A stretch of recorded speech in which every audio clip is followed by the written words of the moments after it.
out that the president was opposed to this sort of action previously. Schwab concluded, quote, President Obama's unilateral legislative action violates the separation of powers provided for in the U.S. Constitution, as well as the Take Care Clause, and therefore is unconstitutional. I'm Liz Harrison, and this has been your Vigilant Liberty Radio News from Independent Journal Review for Wednesday, December 17th.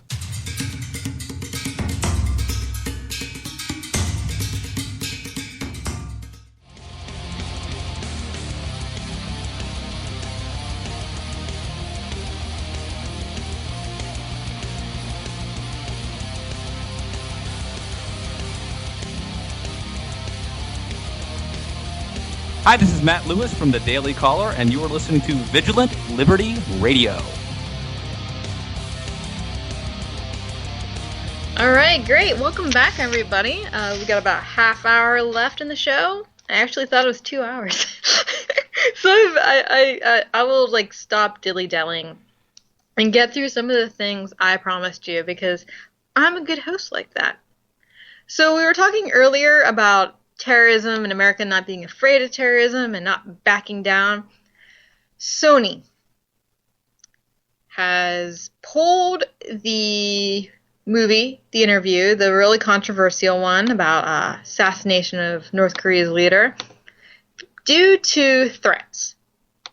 And North Korea has now openly admitted, hey, we were the ones that ordered the hacks, we're the ones making the threats, after they originally said, no, we weren't, but we're praising the hackers. So I never really thought about hackers being able to do anything terroristically like the Taliban or this or that. And I'm not really scared of a North Korean terrorist because their weaponry, what are they going to do? Shoot Nerf guns at us? Well, they possibly have access to nuclear weapons. Well, that's true. I would say it'll take a lot to sneak them into America, but based on what I said earlier about our borders being wide open, we both know that's not true. So, I personally, of course, Sony can do whatever it wants to do, but I wouldn't have pulled the movie. I really wouldn't have. I'm a lover of freedom, I'm a lover of the First Amendment, and I'm not going to let some stupid little country with people running it that are 5 feet tall tell me what I can and can't show. You don't like my movie? Too bad. I'm showing it. If people don't want to come see it because they're too scared, then okay, maybe I've made the wrong move, and that's them voting with their freedom, but regardless of whether or not they come, I want to give them that choice. I want them to be able to say, you know what? I'm not scared of you. I am going to go watch this movie that I would like to watch. I'm going to bring my AR-15 into the theater.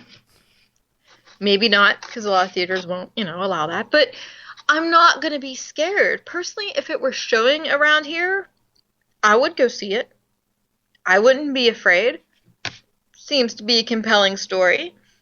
It boggles my mind that we are so afraid of terrorists. And again, it comes back to that we're letting it rule our lives. We're supposed to be the experts. We're supposed to be the people that truly can go out and do what we want and shop or go on trips with our family or go to the movies, regardless of what's going to happen. Because that's just the way we're bred. We do not bow down to anybody. It's not just about not negotiating with terrorists. It's about not bowing down to them. And I think in this case, we've done that. We have completely done that. And that saddens me very much. That is a major issue in my mind. It's a major issue in the whole mindset of America these days. And I think, Taylor, you had something to say about it, too. I mean, I think you were pretty much in agreement when we were talking about it pre-show. Oh, this entire thing is stupid. This entire thing is absolutely stupid.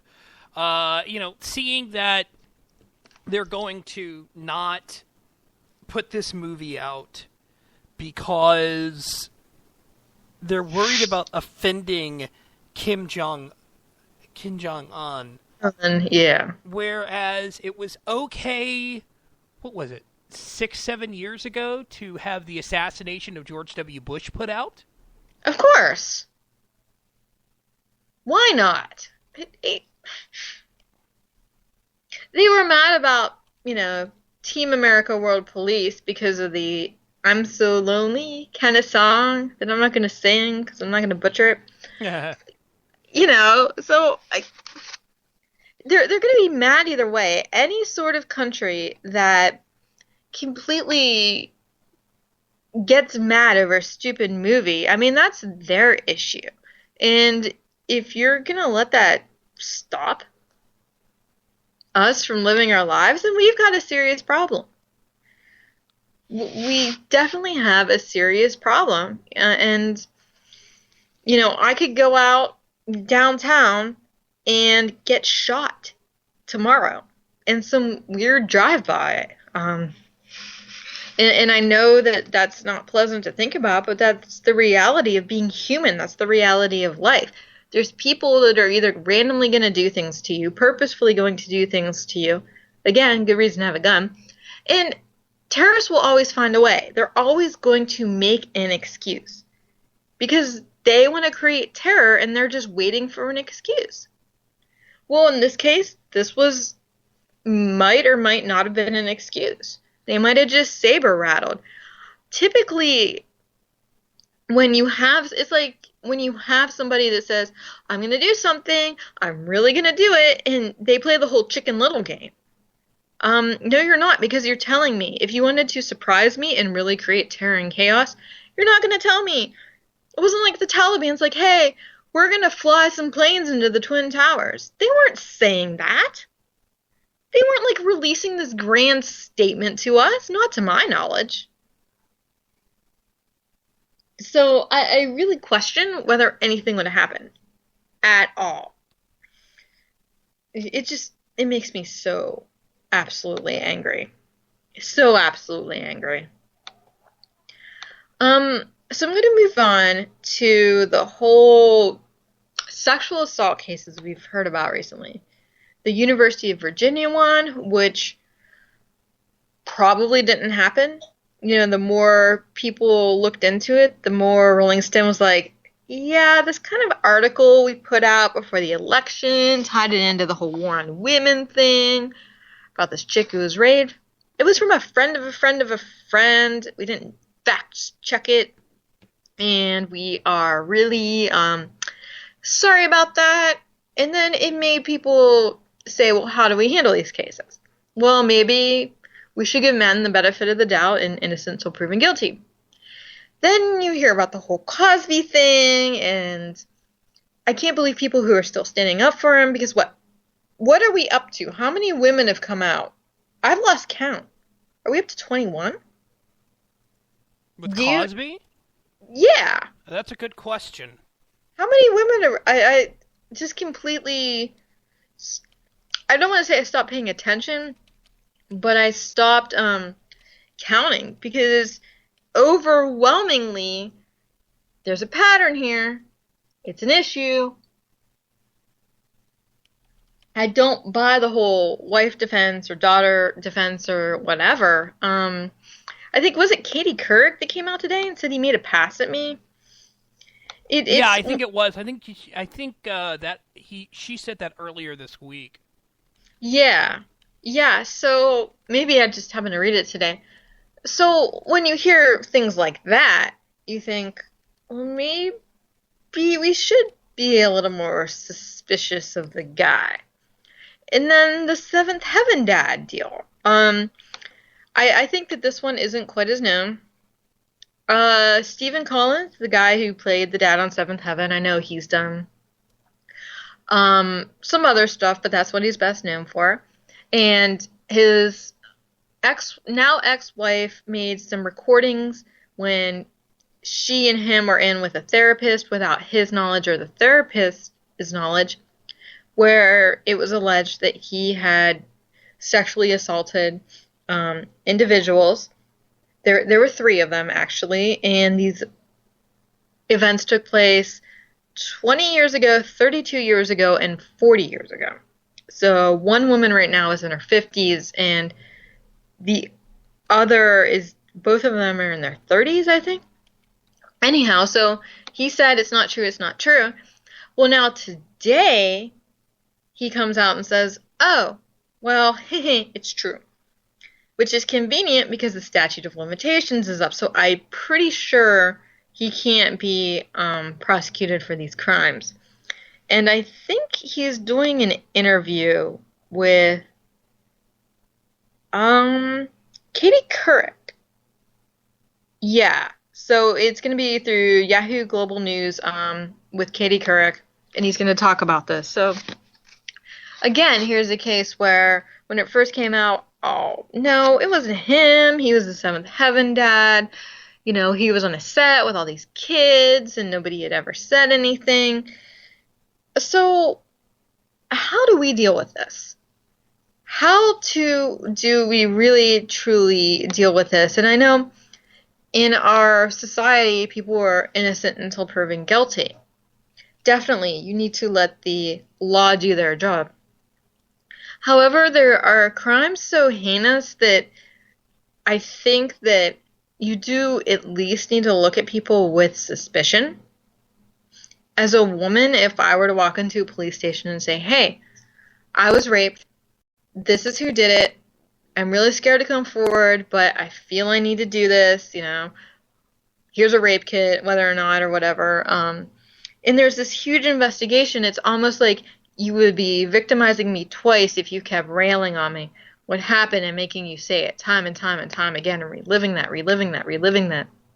So I think that these are unique situations where you do need to be suspicious when it seems like everything's going in a way where you might be able to prosecute somebody, but you need to tread lightly. And I think that the problem is you have the media jumping in so quickly in the beginning and saying, well, he did it.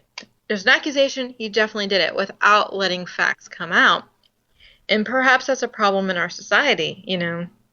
We hear things about celebrities doing this, that, or the other, and then you make snap decisions, snap judgment. Well, that's an entertainment, that's celebrity, that's a whole different world that none of us could ever be in, and it has its own rules and own norms and mores and things of that nature. This is like more real life, and although I know celebrities are real and some of the things we make snap decisions on in regards to their personality, due to who they are, you know, out here, outside of that, it's so sad that things like that have shaped our reality so much that we're in a position, you know, you watch Law and Order SVU and you're in a position to make that snap judgment because of what the media does report and those little bit of facts that are brought to our attention. We are not the jury. You know, we can't say, you know, all we know is that, oh, hey, a crime was committed. And I don't know, is it human nature to jump to conclusions? Yes. Yes, it's human nature to jump to conclusions.